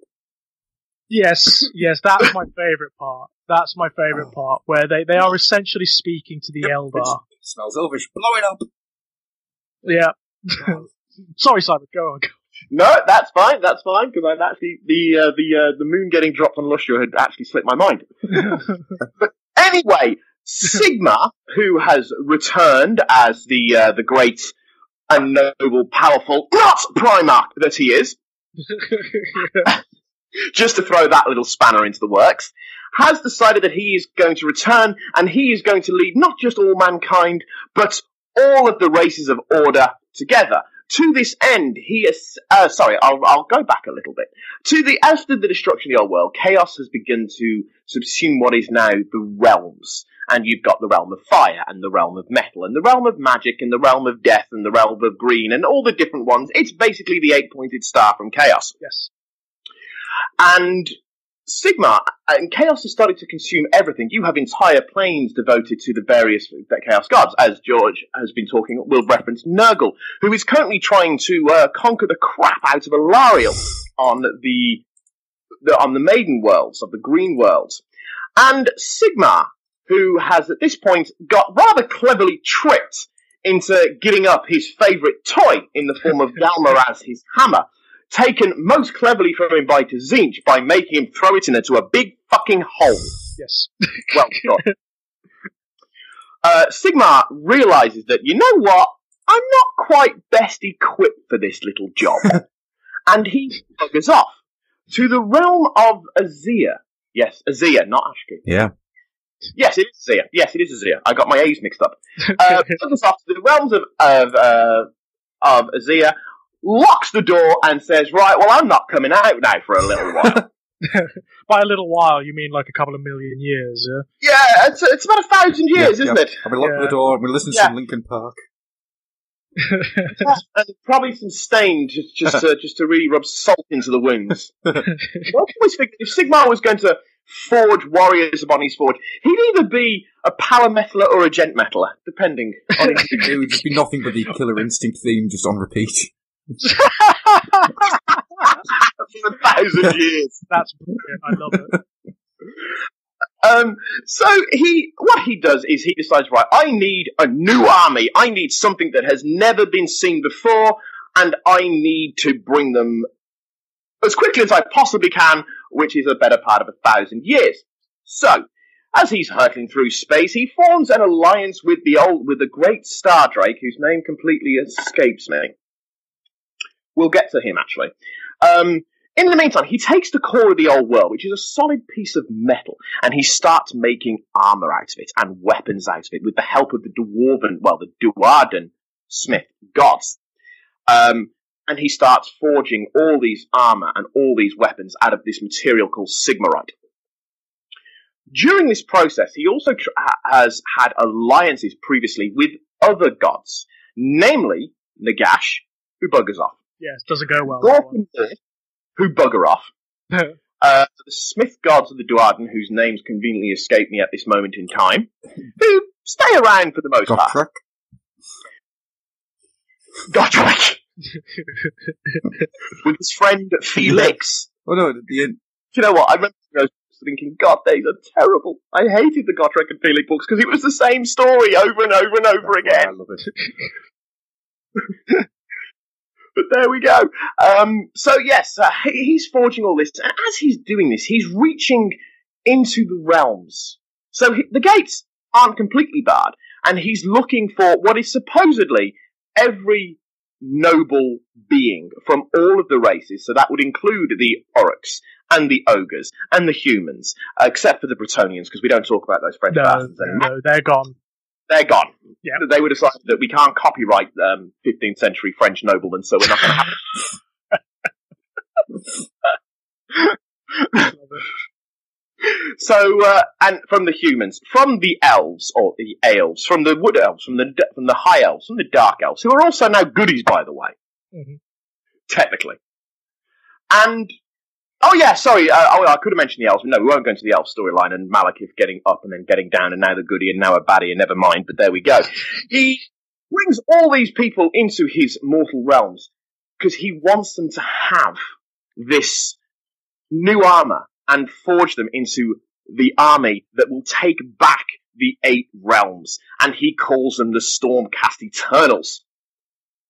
And one of the first of these Stormcast Eternal generals are from his founding legion, called the Hammers of Sigmar, who are the very stereotypical, not supposed to be the Ultramarines in their gold and blue armor, instead of being in their blue and gold armor. I'm not doing this on purpose, honestly. The not Ultramarines. The not Ultramarines, in their gold and blue armor, and their leader is Vandus Hammerhand, who rides a giant lizard, has a huge flaming mane of red hair, has a giant power mech, has a giant thundering hammer, and is riding around on bolts of lightning. This guy could not be a more 80s power metal tribute act if he tried. You're missing out the album title. The album title, of course, being The Thing That They Shout. Only the For faithful! Sigmar? No, it's not the Hammers of Sigmar's chance. What's Hammer of Sigmar's? No, that is the other one. Oh, what were they called? It's the ones that wear the silver and gold. Yeah, they are the ones that shout out only the faithful. If you give me it's not the... It's not the Knight Excelsior. No. Yes, I am actually leaping through the Stormcast Warrior book. It's the Hallowed Knights. Yes, it's the Hallowed Knights who are the ones that shout out always the faithful. And each of the first ones that come out are the Hammers of Sigmar, and they are the first forge. They are the most proud. They are the glorious, who come out of the realm of Azir and land on a bolt of frigging lightning into a chaos-infested world. Much hilarity ensues as they smack things in the face with big hammers. Mm-hmm. Sigmar has a serious hammer fetish going on. I think he misses his real one. Yeah, I think that's exactly it. Yeah, he's really like, I cannot believe I threw it in a big fucking hole.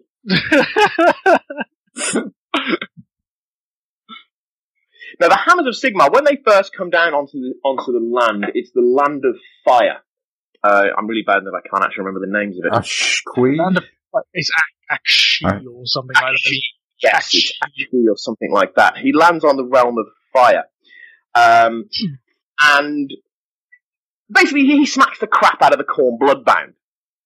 And some guy who is trying to ascend himself into demonhood and basically stops. That's his name, yes. Even though I actually found that Scarbrand was a much more interesting character, the Bloodsecrator character. Mm.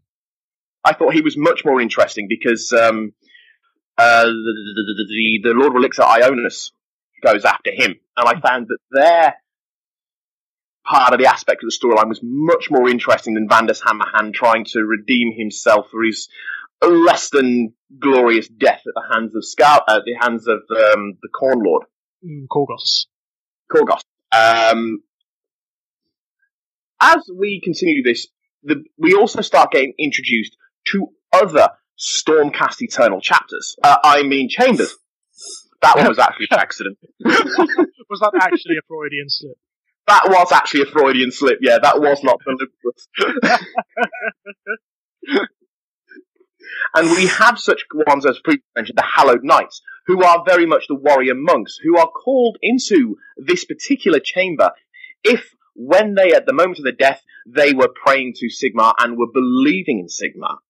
We also have the Celestial Vindicators brought into it as well, and these become the Vindicators if they pray to Sigmar for strength, not deliverance at the time of their death. They are all about the vengeance and the killing and the murdering.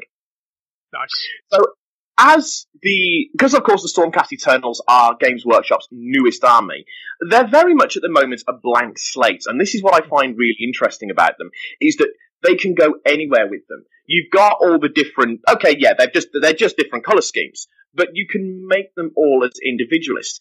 And the biggest one that I like so far is the Lord Relictor of the Hammers of Sigmar, who is hinted that he is, well, it's strongly suggested, pretty much mostly confirmed, that he's actually a vampire who has escaped from Nagash.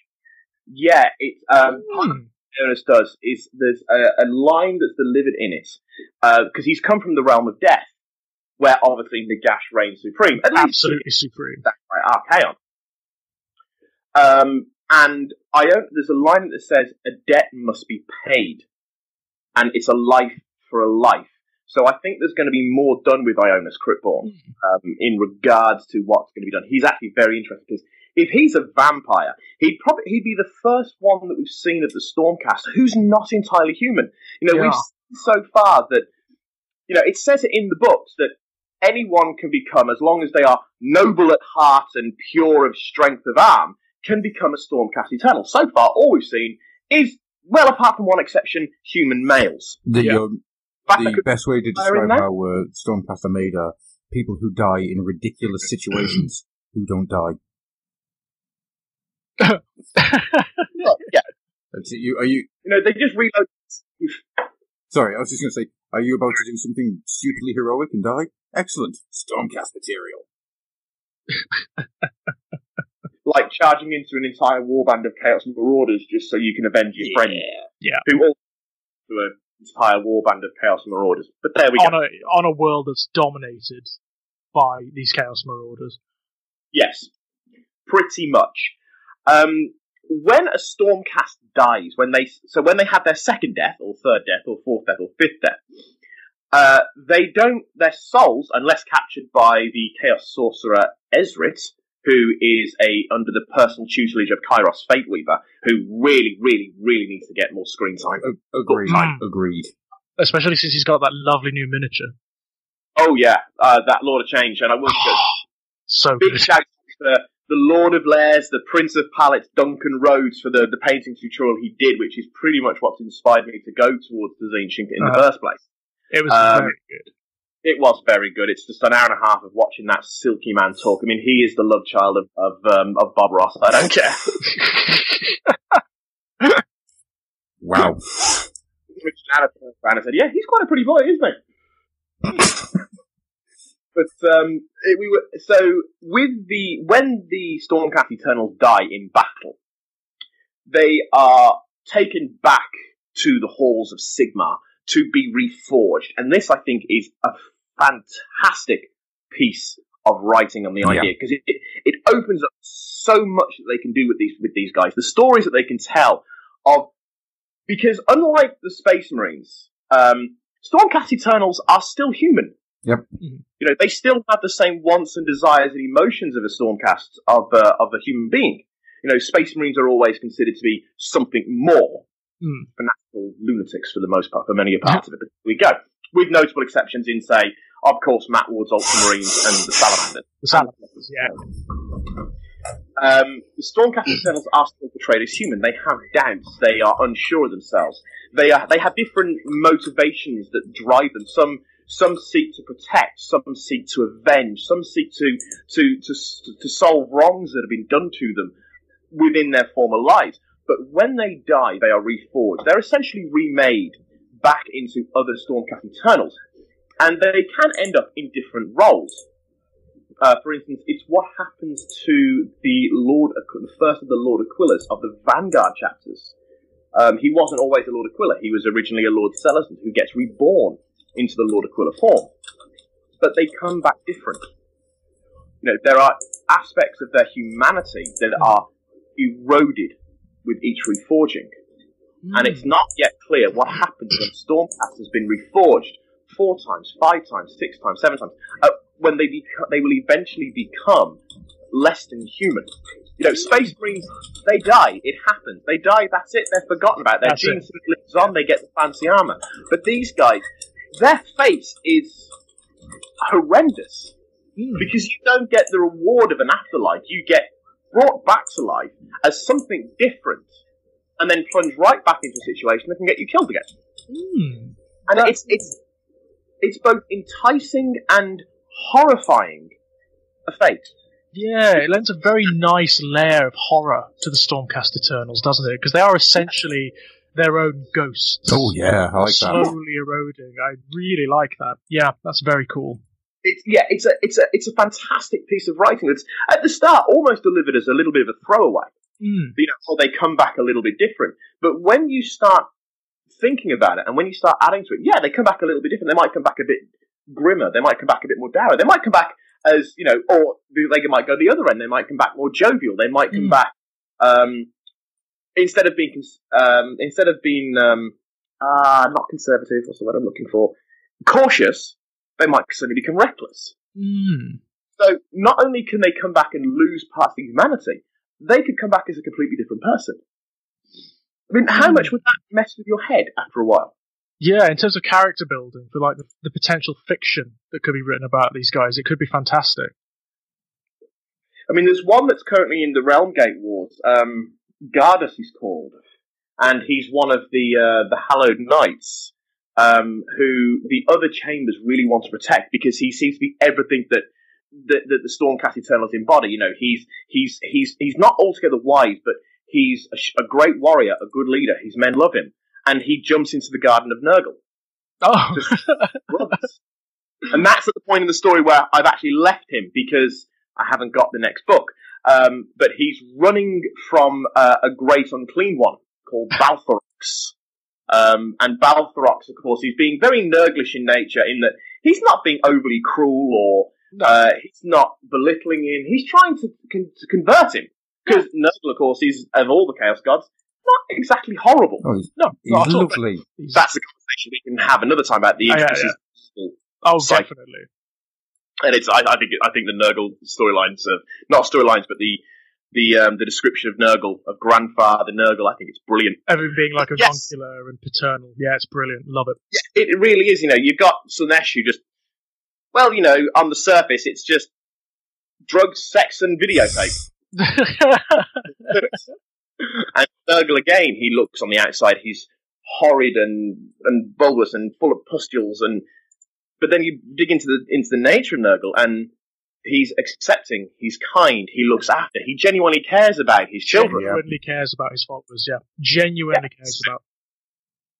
But anyway, on the subject of the Stormcast Eternals, I've lost my train of thought now. Yeah, the idea that they can become something different, that they can become something that's not human and not even the person they were, is a really interesting piece of information. The fact that we've got a vampire in the form of Ionis Cryptborn, of the Lord Relictus of the Hammers of Sigma, what is supposedly a vampire, which will no doubt be redone and revisited, I should say, later on down the line, makes it really, really interesting. And they're an interesting faction because they are so new. Like the Tau, when the Tau were originally brought out into the 40k universe, they've got their basic imagery in the Tau in the form of the mech suits and the plasma rifles, and basically every anime comes to life on the tabletop. And then they can just go where they like with them. And that's again what we're going to see with the Stormcast Eternals, and again with the Kharadron Overlords. Yeah, I think you're absolutely right there, Simon. The potential for them to characterize themselves and to become something more than merely Space Marines in a fantasy setting is huge. And I've no doubt they will. I've no doubt they will at some point. Oh, that's exactly what they've been doing. I mean, even as they've started fleshing them out now, they're looking much less like Space Marines. Mm-hmm. Sorry, not looking like, but they're feeling like. They're feeling less, absolutely. Which, unfortunately, certain people in the fandom simply will not look past. Oh, they've got power armor on. No, they don't. That's mostly their bodies. Well, that's the thing that actually blew me away when I realised it, because I thought they were going to be sort of spirits in the armour, but they're not. There's people under there, and I really like that swerve. Yeah, I liked that too, because I thought that too. I thought they were entities, they were spirits inside the metal epidermis, but they're not. No, there is humans in there. Well, there is people in there. And the potential for there to be different forms later on. That would be fantastic. I would love to see them introduce new miniatures into the range that reflect elves and dwarfs and whatnot who become Stormcast Eternals. I think that'd be fantastic. Yeah, or even Oryx. I'd love to see an Oryx Stormcast. Yeah, that'd be wonderful. Absolutely. Who's to say they can't be? Well, there was a thing with the Sigma and Morka Gorka going around and doing stuff, wasn't there? So there was, yes, early on. Early on, apparently they were okay, It's just that Gorka Morka's a bit belligerent and likes a bit of a scrap. And in the end, I think the main reason he left in the end was because he got bored. Sigma simply wasn't moving fast enough for him. Pretty much. That's pretty much it. So, I'd love the Stormcast. No, that's definitely my take on the Stormcast Eternals. Brilliant. Yeah, I really enjoyed that. Yeah, me too. Me too. It's the kind of thing that it's very nice for us start to have something a little different on the podcast that's got a little bit more attention paid to AOS, because we obviously have been a little obsessed with 40k recently. I understand. And also just to explore that faction in a little bit more depth. Yeah, I mean, there's so much going on in Age of Sigmar. I actually would like to, at some point, do a story so far with Age of Sigmar.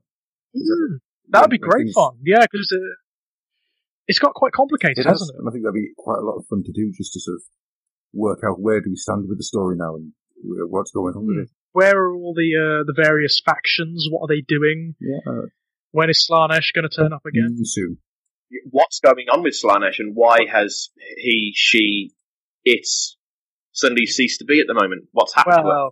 The scuttlebutt. There are some of the more the reliable rumor mongers out there who tend to have a very good record. They've been saying that there's going to be at some point a big campaign around the re-emergence of Slaanesh.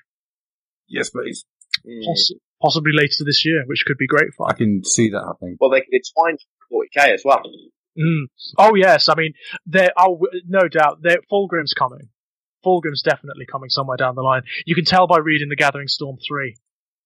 He's heavily hinted at that he's moving, that he's about to stir in the 40k universe. So I've no doubt that when they do Fulgrim and the Emperor's Children and the Slaanesh forces, there will be a book and some miniatures in AOS as well, just like they did for Tzeentch with the Wrath of Magnus and the Disciples of Tzeentch. Yes. As I said, the Disciples of Tzeentch is almost certainly going to be my next lot for Age of Sigmar, and then of course with the demons I can always transfer them over to 40k. Yeah, it's such a good book as well. Such a good book. It's a brilliant masterpiece. Brilliant army. Love it. I'll probably pick it up. Well, I'm in England next week actually. Myself and Anna are going down to see Jamie. I'm in Birmingham next Wednesday. If any of you guys are about, I don't know how far away you are from Birmingham now, Georgia. If you're working, I'm very close to Birmingham. I'll have to check my works rota, but yeah, that'd be great. Yeah, because we'll be in Birmingham probably about midday onwards, so we're probably going for a Chinese before we head to Northampton in the evening. So if you're about, just let us know. We'll meet up. Brilliant. Yeah, we'll do. Perfect. So I might see if I can pick up the Tzeentch book when I'm over next week. At the very least, it'll definitely be the Skirmish book. Heavily recommended the Tzeentch book. It's one of the best books on chaos that Games Workshop have released. It's the ROC books. Yeah. It's just got a wonderful feeling about it. It's fun to read. It's just fun to pick up and leaf through. Little stories in there are works of beauty. Yeah, they've got that slight sense of humour that they used to have back in the ROC days. And then a lot of them, they're not all sort of war porn, they're not all sort of clashing swords and throwing bolts of power and whatnot. They're the little intrigues of Tzeentch, the politicking and the subtleties and the unveiling, which I love. Well, that's what Tzeentch is mostly about. He's not about big, grandiose battles. Yeah, he'll fight when he has to, but he's much more likely to lead you down the little path as he is to stab you in the back. Well, that's what they've done. That's what they've done with the Disciples of Tzeentch. They've made them much less like the classic Chaos Horde, like it used to be in Warhammer. It's not warriors and knights and so on and so forth. It's cultists and scholars and arcanites and sorcerers. It's much more subtle. It plays differently. It looks differently. It looks and plays like it should have done, like it always should have done. Yes. I've seen some of that. Just watching the battles on the wargaming channels on YouTube. Shall we move this on and get this finished? Because this yes, is on a lot later with all the technical issues. So yes, no worries. I'm going to finish. We'll probably drop the quiz for tonight. I think just because we're going really long.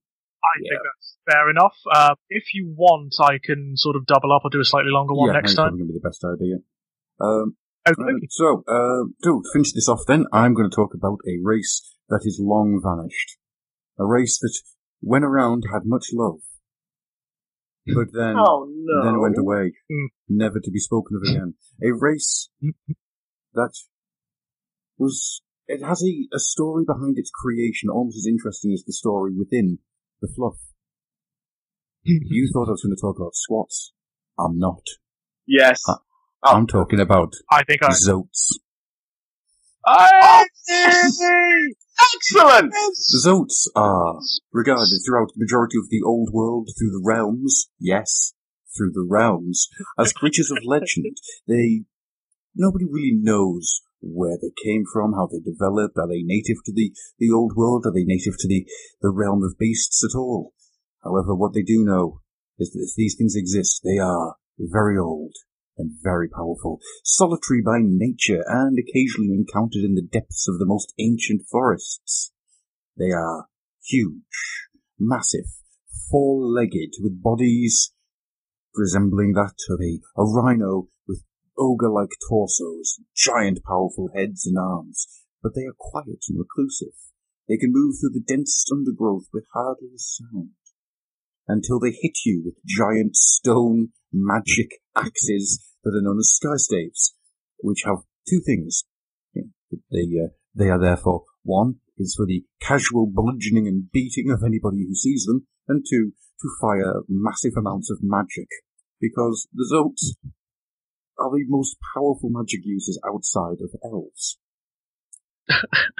Elves may twat around with their la-di-di-da-di-di-da-di-da, whilst Zotes literally sit there with big stones and go, no, and make the earth explode under your very feet. Because Zotes do not care about you. Occasionally they will come and talk to elves, wood elves, not those high elves. Those high elves keep using up all the magic, and you know what you do with people who use all the magic? Hit them with a rock. They'll wander around, they'll talk to other forest-dwelling creatures, and occasionally they'll talk to the druids. Not anything else, though, just druids. If, a collection of knights will turn up, they will hit them with the rock. It is said that these Zotes are stupidly powerful magicians, and that they strive to keep the forests free of goblinoids or ancient evils that they want to stop the Chaos Hordes from coming along and cutting down the trees. They've been known to ally with the Fluffenhammer, the other great lost race of the Warhammer worlds. But mostly, they wander around, hitting things with rocks. I'm definitely sensing a motif developing here. I like rocks. Zotes. I was thinking! So, yeah, let's talk about the rocks. It's actually a long wooden staff with a big rock on the end. It's a bit of black stone.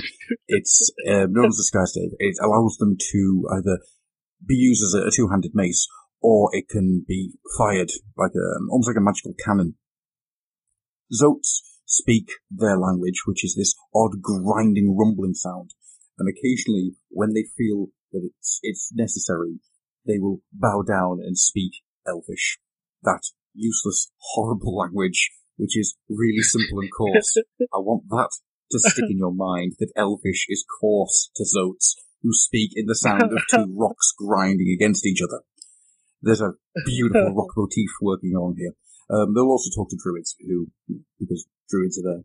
The great thing about... And druids worship rocks, so that makes a lot of sense. The great thing about Zotes is that they never really got much. When 2nd edition Warhammer came around, the Zotes went bye-byes. But the reason that they exist, much like the Fluffenhammer, who I will get to at some point, and there are no rocks in Fluffenhammer, so don't worry about that.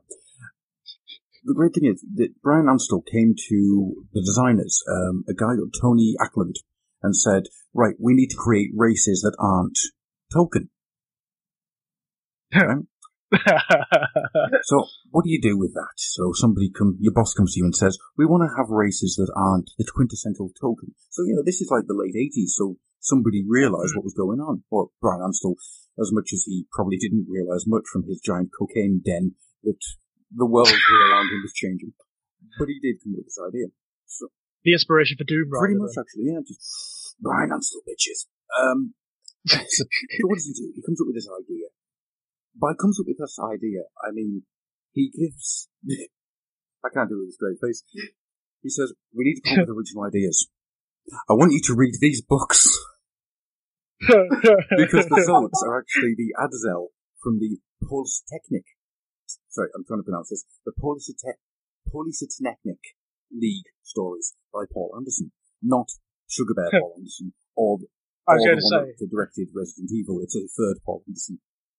But he wanted them to be more amphibious and less reptilian, because that's a massive change. Of course. Well done. You've created a brand new race by stealing somebody else's work. Go on. I've got a story about that, Yeah. actually, when you're finished, well, Adam. Just reference that. But it was quite interesting because the Zotes then got this, a couple of releases. They got used in 40k as well, and I'll come to 40k Zotes another time. I just want to stay within the fantasy version at the moment. They became the sort of the gardeners of nature. They were the, didn't go into the deep dark woods because that's where the Zotes were. And it fascinates me that they had this really cool race, and they built lovely amounts of backstory, which they didn't use. They came up with all these ideas, and bits of it are used in the Warhammer Fantasy Roleplay book, but that's literally about as far as it goes. And then they just vanish. Completely. And they're gone. And it's left with, right, so what do we need? We need something to tend the forests. Wood elves. We'll just make the wood elves the people who take over. And this is one of those things, it's vanished. It doesn't exist anymore until Storm of Magic comes along. There is a reference to centauroid, four-legged creatures in the, it was Albion, wasn't it? They were wandering around Albion, firing these magic rocks at people. and I looked at it and went, oh my god, they still exist. And there's little notes here and there from that point right the way through the end times, in the same way that Drakenfell's turned back up in the end times. Yeah. And they're about now in the realms. No one's seen them. They are legend, but they're there. They're there. Ooh. Which brings me so much joy because it means that out there somewhere we might actually see them again.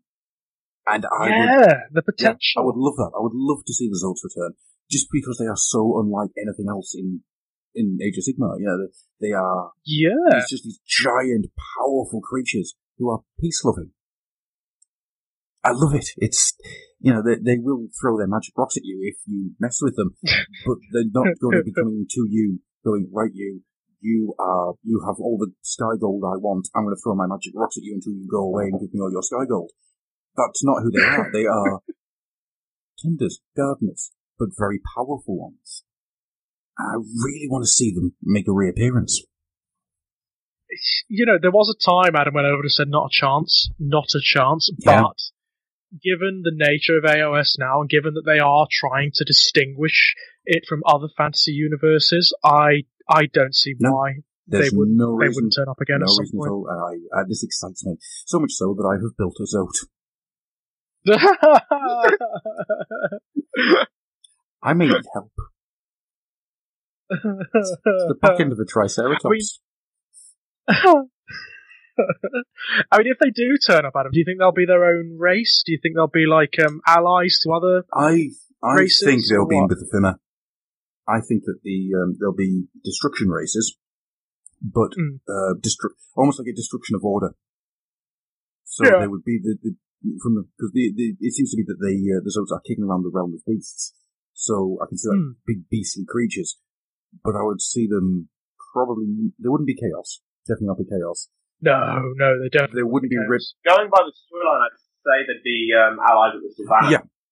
So there probably would be order, but who knows?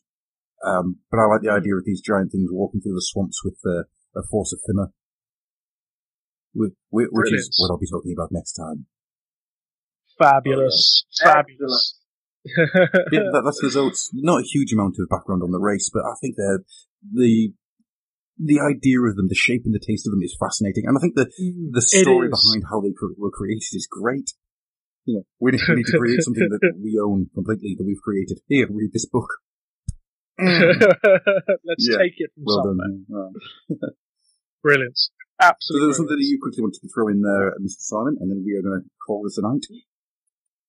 Yeah, it's just an old story from my youth when I was first getting to Workshop, and I think it was a copy of White Dwarf. Do any of you remember a Games Workshop writer in the 90s called David Kane? Yes, yeah. Well, in White Dwarf, when they were still doing short stories in there was he put a story in there. I think it was when the Dark Elves were getting a release. And I read this short story, and the more I read it, the more familiar to me it sounded, until I realised that what he'd actually gone and done is he'd taken a an excerpt from a book called The Elfstones of Shannara by Terry Brooks. Yes. Yeah, familiar with them. Put it into this White Dwarf, word for word. Partly changed the character name. Story about a dark elf assassin who was hiding in Ulthuan, and he was pretending to be a gardener. And it was word for word taken from pretty much an identical scene from the Elfstones of Shannara. And I actually rang Games Workshop mail order at the time, and I was full of righteous indignation about all of this, and feeling very at the age of 15, 16, and reporting it. And the guy's reaction was pretty much similar to your guys. He's like, "What? Oh no, we're going to have to get this." And I pretty much, because I had the book and I gave him the page number, didn't take into account different publication series, but gave him the page and said, "Yeah, this is where it's from." I don't know what happened to it. I never heard a comeback from it, but I do remember that David Kane didn't write as many stories in Games Workshop in the future. Brilliant. If he's listening to this now, just out of curiosity, I'm probably going to find a fucking red laser light in my face at some point. That's naughty. It was very naughty. Yeah, that's a big no-no in Italy circles. It's a bit of a sin. Not a bit of a sin. So it's a lot. We're not going to do a quiz at the end of the show because the show has gone on quite long with one thing and another, and it's nearly midnight. So absolutely. So we'll just quickly say thank you very much to Simon. Thank you very much. Very much enjoyed it. It's good fun. This this podcast is great fun. It's absolutely brilliant. But I wouldn't stay up this late on many podcasts. And thank you very much, as always, George. Pleasure. Absolute pleasure, as always. And thank you very much to everyone out there for listening. It has been another wild ride through the worlds of the workshop, and we are cozy. Good night. Good night, everybody.